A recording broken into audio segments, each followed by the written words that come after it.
Hello दोस्तों।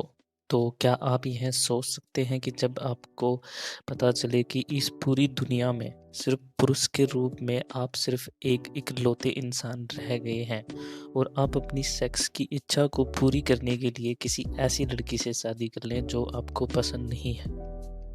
और फिर जैसे ही आप दरवाज़ा खोलकर बाहर आते हैं तो आप देखते हैं कि आपके सामने बहुत सारे महिला और पुरुष जो आपके बाहर दरवाजे के बाहर खड़े हैं। तो सोचो कि आपका क्या हाल होगा। यह हाल फ़ील का होता है जब वह सपना देख रहा होता है और जैसे ही उसकी नींद खुलती है तो वह उठते ही सबसे पहले अपनी खिड़की से बाहर देखता है कि कोई इंसान ज़िंदा तो नहीं है। और पहली बार उस दुनिया में किसी इंसान के ज़िंदा ना होने की खुशी होती है। और उसके बाद फिर एक रात को कैरोल फ़ील के घर जाती है। दोनों खाना खाते हैं, डिनर करते हैं और शादी की बात करते हैं। तभी कैरोल फ़ील को शादी की रिंग लाने के लिए कहती है। अगले दिन कैरोल अपनी शादी की शॉपिंग के लिए सुपरमार्केट जाती है, वहाँ जहाँ से वह शादी के लिए ढेर सारी शॉपिंग करती है। फ़ील अपने बॉयफ्रेंड्स के साथ एक लास्ट बैचलर पार्टी कर रहा होता है और अब आग से लड़कियों की विग को जला देता है क्योंकि अब उसे उन सब की शायद ज़रूरत नहीं पड़ने वाली है, यह सोचकर। और अब तक वह जिस लड़की के स्टैचू को अपनी गर्लफ्रेंड समझता आ रहा था उससे लास्ट टाइम बाय बोलकर उससे जाने की इजाज़त मांगता है।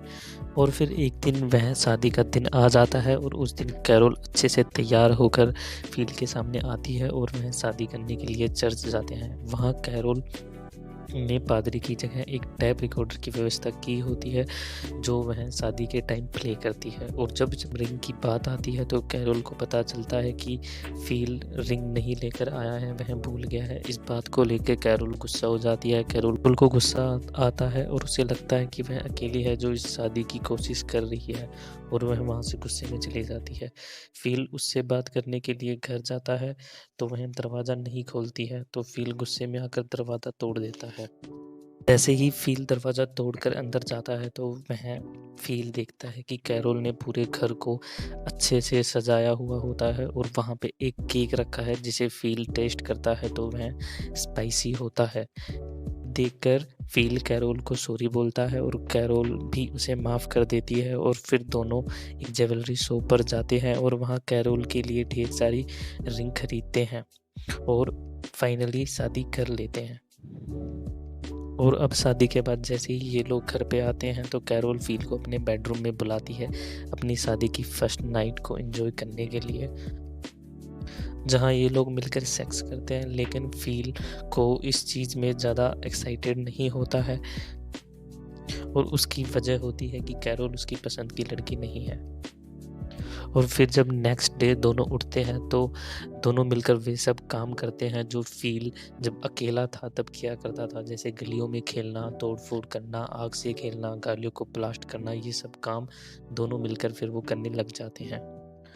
और फिर उसके बाद फ़ील उसे जो लड़की का स्टैचू था जिसे वह आज तक गर्लफ्रेंड समझता आया था उससे मिलवाता है और उसे बताता है कि उसके आने से पहले वह उसे गर्लफ्रेंड समझकर उससे बातें किया करता था। तो यही सब देखकर कैरोल एक पजेसिव वाइफ़ की तरह उस स्टैचू को तोड़ देती है। और उसके बाद जैसे ही ये लोग अपने घर पे जा रहे होते हैं तो इनकी कार का रास्ते में एक्सीडेंट होते-होते बच जाता है और इनकी गाड़ी जाके एक साइड में ठुक जाती है। और जैसे ही फ़ील उतरता है और दिखता है कि सामने वाली की कार में कौन है, तो कार से उतरकर एक सुंदर लड़की आती है और फ़ील उसे देखकर इतना खो जाता है कि उसे ये भी होश नहीं रहता कि कैरोल कार में बैठी हुई है, उसे चोट लग चुकी है और वह फ़ील को आवाज़ दे रही है। उसे कुछ भी सुनाई नहीं देता है। कहानी में एक नई लड़की की एंट्री होती है जिसका नाम मेलिसा होता है। तो अब फ़ील और मेलिसा दोनों मिलकर कैरोल को गाड़ी से बाहर निकालते हैं और जैसे ही कैरोल को गाड़ी से बाहर निकालते हैं कैरोल की गाड़ी ब्लास्ट हो जाती है। को बताती है कि वह 2 हफ्तों से यहाँ टेक्सन में घूम रही है। अगर फ़ील ने टेक्सन की जगह अपना एड्रेस लिखा होता तो वह उसे 2 हफ्ते पहले ही मिल जाती। फ़ील को काफ़ी अफ़सोस होता है कि उसे अलाइव इन टेक्सन के नीचे अपना एड्रेस भी लिखना चाहिए था। अब कैरोल बोलती है कि अगर तुम 2 हफ्ते पहले अगर हमें मिली होती तो तुम हमारी शादी में शामिल हो सकती थी। तब मेलिसा उन दोनों को शादी के बारे में पूछती है तो कैरोल कहती है कि हाँ, उन्होंने अभी 2 दिन पहले ही उन्होंने शादी की है। लेकिन यह सुनकर फ़ील को अच्छा नहीं लग रहा था। वह ये सब बातें मेलिसा को नहीं बताना चाहता था। और अब ये लोग घर में पहुंचते हैं तो अब यहाँ से फ़ील मेलिसा को इम्प्रेस करने की कोशिश करने लगता है। लेकिन कैरोल मेलिसा को पहले ही बता देती है कि कैरोल के आने से पहले फ़ील यहाँ पे कैसे जानवरों की तरह रहा करता था।